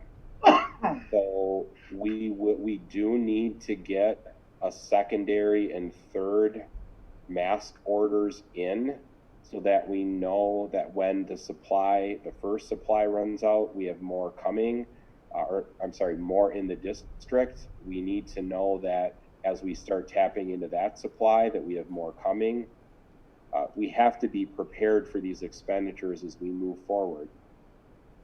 What I've outlined for you is a significant need for us administratively to be able to have funds to tap into, to be able to plan for a school reopening in a safe and healthy manner. We currently do not have budgeted funds available to do that. And what I mean by that is the custodial and maintenance budget is a budget that lacks flexibility. As you know, as board members, you do see a list of capital projects that are brought forward each year by the facility maintenance department. Those are the large expenditures that you as a board choose to approve or not approve or revise as they come forward. But the annual operating budget for the custodial maintenance department is spent pretty much by day one. And what I mean by that is between the annual contracted services, things like fire alarm systems, HVAC systems, security systems, and supplies that are needed to operate a school district, toilet paper, paper towels, wax, cleaning supplies, chemicals, etc. This isn't a budget that ends the year with $50, $75, $100,000 remaining. This is a budget that is pretty much tapped out on an annual basis just due to operating a school for 12 months. So as these expenditures have started coming across the custodial and maintenance department, we are realizing that the funds coming from the federal government are not going to be sufficient enough to cover these expenditures, and we have to reallocate funds. We are going to have to pull funds from other places and be able to create funds that we can utilize and prepare for the reopening of school. I've laid out some options for consideration. One of the ones that I wanted to talk to you about is Fund 41. From a very specific point of view, Fund 41 can only be utilized for facility remodeling, renovations, replacements.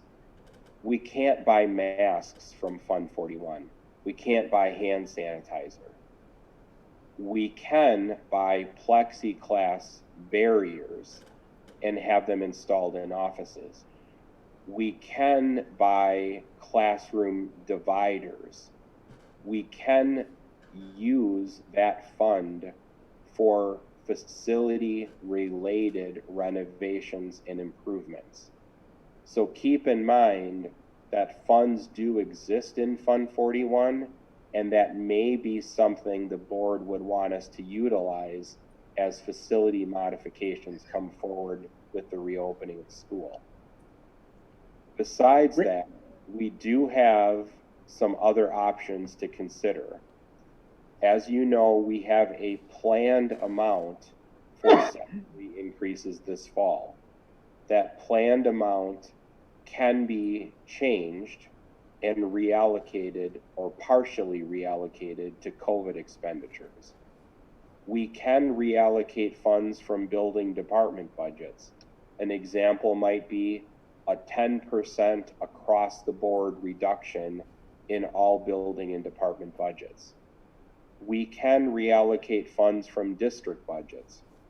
An example of that would be the district printing budget, which typically expends between $50,000 and $60,000 a year on either new copy equipment, or we had a proposal in front of the board of a new software system.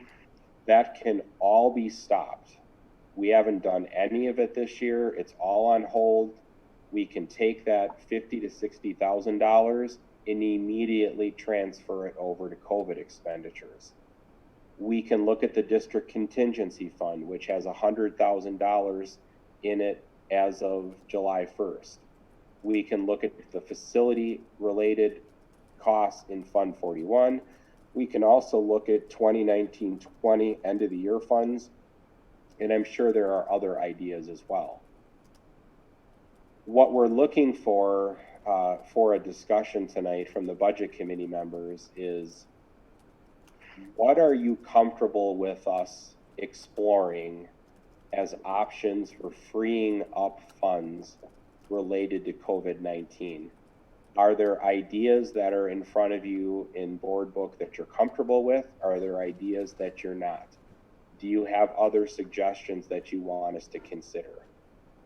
A goal coming out of tonight's meeting would be to have an understanding of where you as board members are regarding this topic of COVID-related expenditures, what you would like to see us do to try to develop and reallocate funds for this topic, and potentially bring back a fourth draft of the budget, which could be as early as the second board meeting in July. We're just looking for some feedback so that we have the opportunity to go back to our administrative team and work together to try to come up with solutions to solve this. But we need your guidance as to what you are comfortable with and what you are not.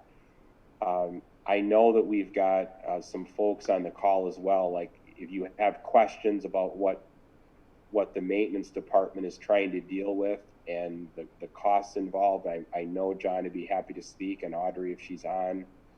But at a high level, what are your perspectives on this topic as board members, and what are you comfortable with us trying to do as we address these expenditures moving forward? I can add one thing here, Steve. When Steve and I met earlier today to discuss this as we were preparing for today, I mean, we're looking at what we would ideally like to do is set aside a pot of money that hopefully we don't have to spend all of it, but we need some access to some dollars to be able to be nimble and move forward. Just as kind of Jack, you were talking about before with technology and needing to get moving forward on things, we need to have some dollars that we can start to allocate towards some of the needs that we have in a very flexible fashion. So I think at a high level, we're looking at a significant budget item of probably $300,000 to $500,000. And what we're looking for is the ability to go into our budget in these 6 different approaches and see what we can find, and then bring that back to you in a fourth draft of the budget. And then in the meantime, also really getting some approval from the board for us to be able to, as things come up over the next few weeks before we come back with that fourth draft, to have the green light to be able to move forward with things that we feel are absolutely necessary. So that's kind of the large picture of what we're trying to look at, because we feel we're going to need some flexibility in order to pull off some of the things that we're hoping to be able to do for the fall and going throughout the school year. So I guess when you look at this, what is an estimate for the end of year funds, or we don't have the contingency fund anymore, or are you thinking that's the 100,000 for next year? The contingency fund has already been allocated. How much can you reallocate from the district budget into COVID? You've got building carryovers. How much money is there? Are those small pots of money, or are they large? Yeah, you're looking between $300,000 and $400,000, or $500,000. Right. So the contingency fund, I'll call it, starts fresh every July 1st as we enter a new fiscal year. Of course, by offering that up as an option, we are then immediately eliminating any flexibility as we actually move into the school year. So if we were to capture that 100,000, we then know that creates the potential that as we move further into the school year and other things arise, we will have already tapped into those funds, but they are available. Building carryover funds, that's an interesting topic, because in some buildings those amounts are significant. They are reserved and set aside for building and department access. One thing that could be done, Jack, is to determine a dollar amount that we want to pull back from building and department budgets to be able to be utilized at the district level.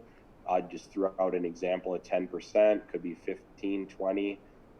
And that would be the amount of funding that would be pulled back, from building department level budgets to be utilized for district-wide expenditures, things like hand sanitizer, things like masks, those type of expenditures that are going to actually be invested back in the buildings. But it's just looking at a different way of spending the money. And to be honest with you, we should be looking at that as a part of the solution. It can't be the entire solution, but it certainly should be a part of the solution. So if you pull 10% back from each building, how much is that? If we were to pull back 10% from building department budgets, it would be over $100,000. We can't pull back from special ed. Special ed funding comes from the federal government and is dedicated towards students with disabilities. So that budget, which is the largest of the building department budgets, is primarily off limits. So that's not going to generate funds for us. But as an example, the high school budget is over $500,000, so 10% would be 50,000. So as you start adding up the building and department budgets, that's going to be in excess of $1 million. So 10% of that would be over 100,000. So if we looked at that as a source of 100,000, we looked at the contingency of a source of 100,000. We open up Fund 41 for the facility improvements that we need to do. That would allow us to start putting together a budget package that could get us in the $300,000 to $500,000 range. So if have you looked at how much money is needed to, put up barriers and things like that? Do we have a plan for that, or do we have an estimate on what that's going to cost? That's part of what's getting broken out right now, Jack. That's part of why Herb had a hard time answering your earlier question, was trying to determine how many barriers we need based on how many spaces we can create, and trying to then look at different options, whether you purchase them or if you have some of our staff construct them. So there's both models being taking a look at right now. And those are the kind of things that we would need to be looking forward as far as what these, once we have at least some direction, and over the next week, that's where we've got to start dropping our efforts into making sure we can do these things. Some of them might be things we construct ourselves. So if you look at like the plexiglass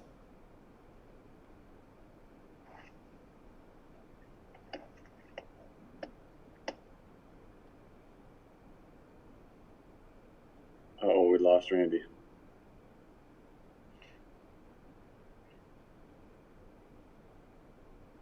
Maybe I can finish his sentence. Can you all hear me?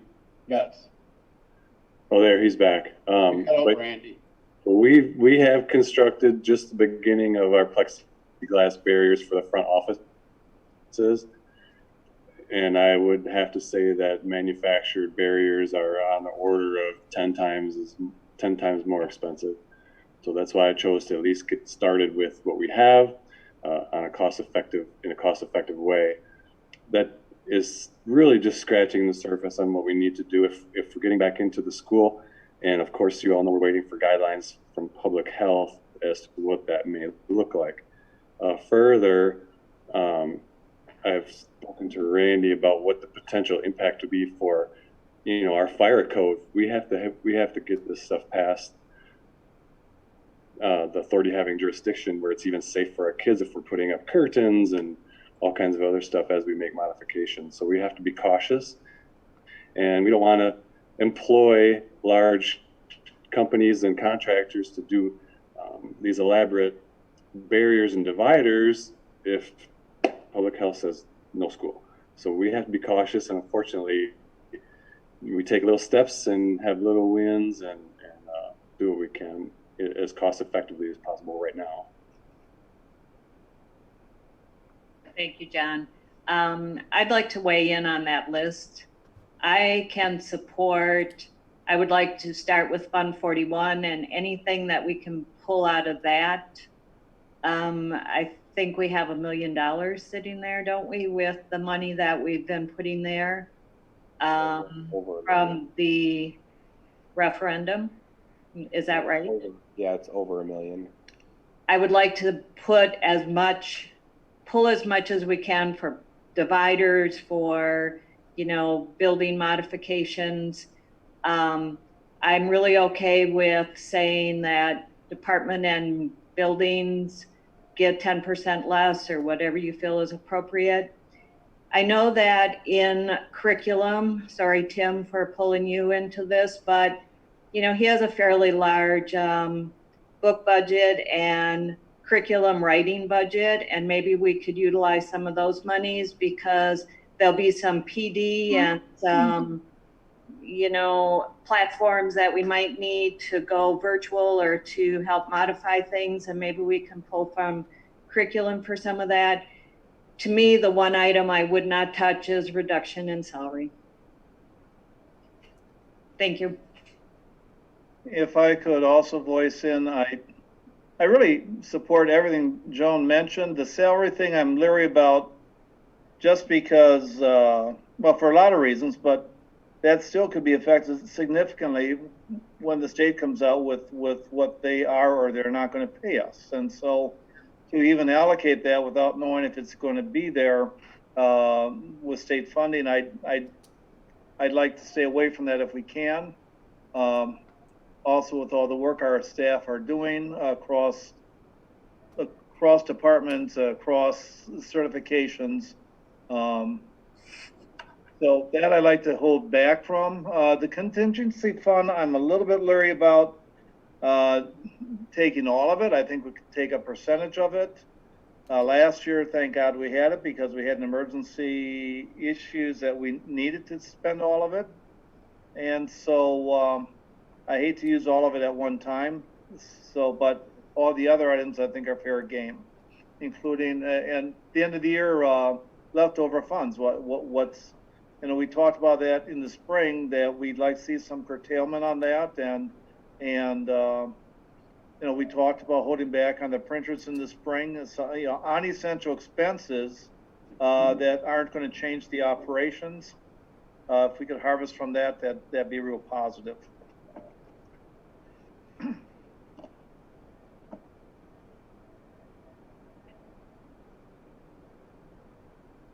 Yeah, I think, taking the department budgets,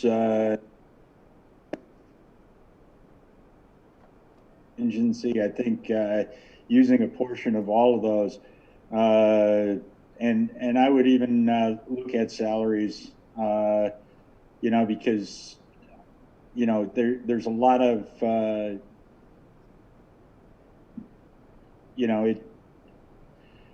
at the end of the day, you got to look at everything on where we can get money so that we can reopen.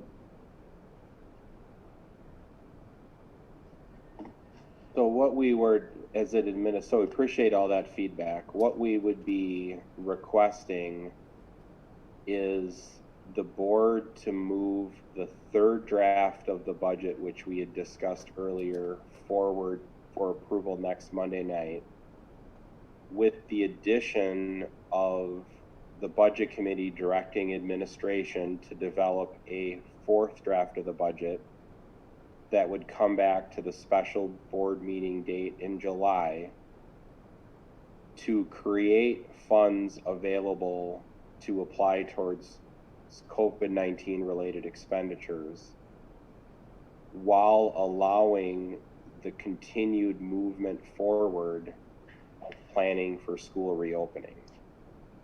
Does that sound reasonable to the committee members? Yes. I believe so. I Joan, would, is that reasonable? yeah, I would move to adopt the third draft of the budget with all the things that Steve added, coming back with a fourth draft of the budget in the latter part of July. Got one quick question before we move there. Can you estimate? You know, you said between $300,000 and $500,000, and that obviously is an annual. Can you estimate a little bit closer on what this might cost if it was the worst case scenario? Yeah, I mean, that's a really great question, Jack. And I think the biggest challenge behind that, if we were to take a look at something like that, our greatest expenditures will be related to in-person operation.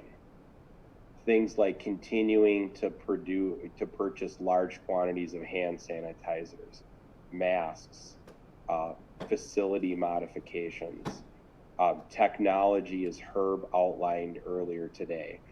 If we remain in in-person type operation, the longer we remain in that model prior to a widely available vaccine, we will continue to have significant expenditures related to COVID-19.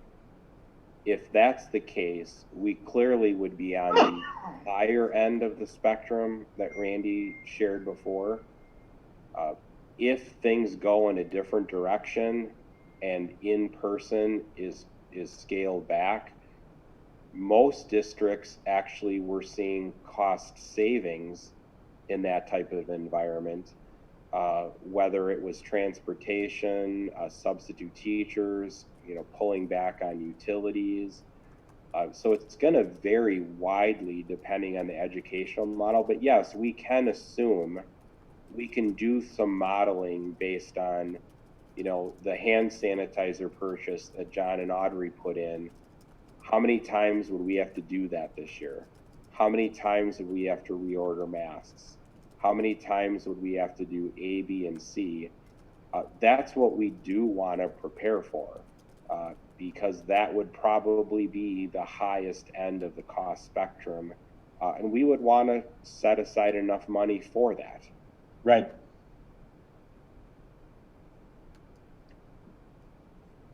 And get a better handle on what these plexiglass things are gonna be. I'm not sure you can have that on Monday. Can you, John? Well, I have a baseline of barriers. The issue right now, Jack, is with the virus itself and where they're going with how it propagates in an indoor space. A barrier in front of me or in front of a student isn't going to do any good if a sneeze comes out, goes up into the air and floats to every other student in the room. So there are modifications I'm looking at with systems, with our HVAC systems, for example. I mean, I have quotes already that are upwards of $120,000 just to do modifications that might help with the air filtration systems. So those are the big ticket items. Right. And like you just said earlier, hand sanitizers and the consumables are high cost. Are you going to have to put HEPA filters in your air handling systems and things like that, or you don't know? Filter systems are a big burden on the motors and what we have going on with the system. So to drastically reduce the life of the HVAC systems, there are modifications like I was talking about with ionization technology or ultraviolet technology that may help. So that's what we're looking into now and getting some initial. So we've got a motion on the table. Is that it, to move the third draft of the budget, giving you direction to modify it to put COVID expenses into a fourth draft? All in favor? Aye. Aye. Aye. Opposed? Passes. Okay, Steve, just a quick question, it's just curiosity. Yep. I read somewhere recently that the DPI was providing X number of thermometers to each school district. Mm-hmm. Is that a significant number? I know we're looking at an alternative process, but I was my assumption was it could be a couple hundred. Is that right? John, can you tackle that? I know you've been working on trying to get set up to collect the masks and the thermometers. Yeah, for sure. The state has provided us, I think the number is 38 thermometers, Mark. Okay, thank you.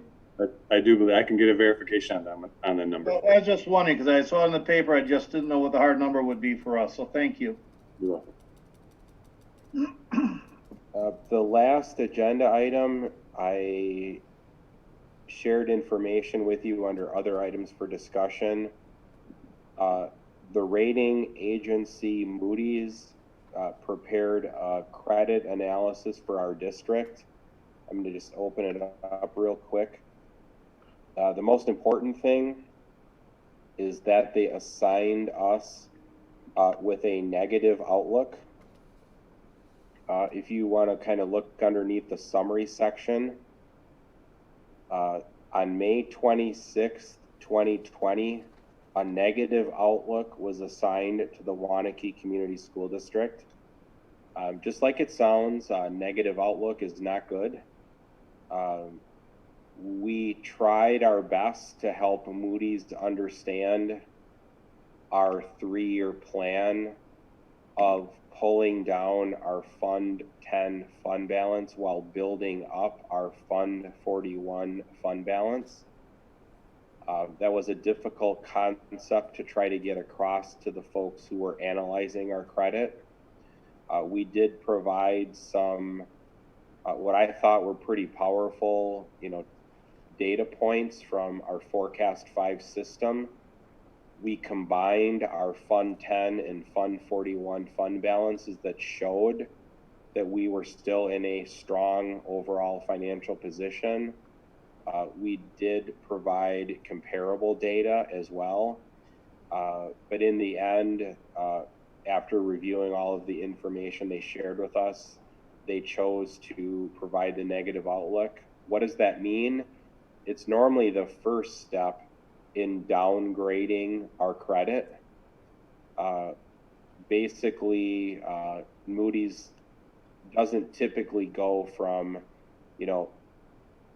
a credit rating to a downgrade all at one time. They're basically giving us, a warning before they would get to that step, that they are preparing that the next time they would review this credit report. There probably are a few things that we could actually do, though, in the interim that might help us. I did bring back to the budget committee, this is probably a year and a half ago, the idea of revising our board's fund balance policy. I would highly recommend that we do that now. I would highly recommend that we incorporate Fund 41 into our Board of Education fund balance policy. What I mean by that is I would not recommend defining our district fund balance as Fund 10 only. I would suggest we define it as a combination of Fund 10 and Fund 41. That would provide a statement to Moody's regarding the school board policy on this topic, because they're looking at it very black and white. They're looking at the school board policy and they're saying it doesn't say anything about Fund 41 in here. That's true, it doesn't. So we provided them charts and graphs and they ignored them to some degree because they're saying your board policy says your fund balance is Fund 10.